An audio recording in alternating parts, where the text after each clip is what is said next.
keluarga Gama sangat berterima kasih kepada tim Kapisan yang telah selalu mensupport untuk kasus ini dan selalu update tentang kasus ini supaya kasus ini dapat supaya tersangka dapat mendapatkan hukuman yang semaksimal mungkin dan korban dapat mendapatkan keadilan yang seadil-adilnya. Kalau untuk rekonstruksi itu karena rekonstruksian hanya kemarin penjelasannya kan untuk rekonstruksi penembakan, cuma akhirnya kan rekonstruksi tersebut diawali dari pertemuan beberapa anak itu sampai ke area penembakan. Cuman itu kan tidak fairnya kan tidak ada rekonstruksi untuk saudara Robik dari akhir ketika dia menembak dia kemana, terus dari mana, dan korban itu ketika di rumah sakit dia diantar siapa yang jelas tidak ada. Tadi kan sempat menuntut adanya ini ya, pemulihan nama baik. Iya, kalau itu kan karena dari rekonstruksi awal dari Jeraka sampai ke penataran itu kan memang saudara Gama kan tidak pegang senjata apapun. Nah, sedangkan statement dari polisi terutama Kapolres Kapisan ada statement yang mengatakan bahwa dia turun sambil mengayun-ayunkan senjata. Nah itu kan tidak ada di rekonstruksi maupun di CCTV. Pak, ini kan 40 harian Gama ya. Apa Pak yang paling ngangenin dari Gama sehingga keluarga sampai sekarang masih merasa kehilangan itu?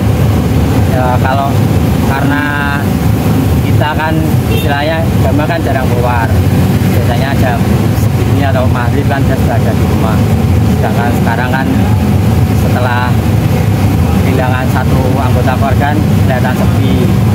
Nah, akhirnya kan istilahnya kita dalam artian saling menunggu neneknya harus ada yang menunggu.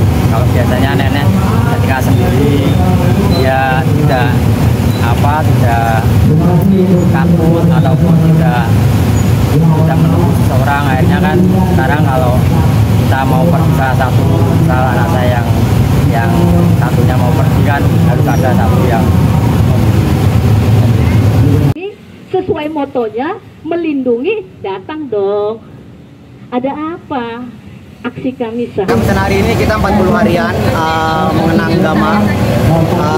Ya acaranya mulai dari orasi, kemudian 2 lintas agama, perwakilan dari teman-teman keagamaan lain, Hindu, Buddha, Kristen, Katolik, dan Muslim juga nanti akan ikut mendoakan 40 harian Gama. Yang disoroti apa jelas? Ya, yang disoroti pertama tentu kita mendoakan Gama supaya bisa tenang di sana, lalu juga kita berdoa menuntut hal yang sama bahwa institusi kepolisian ini jelas bobrok gitu kan. Kenapa?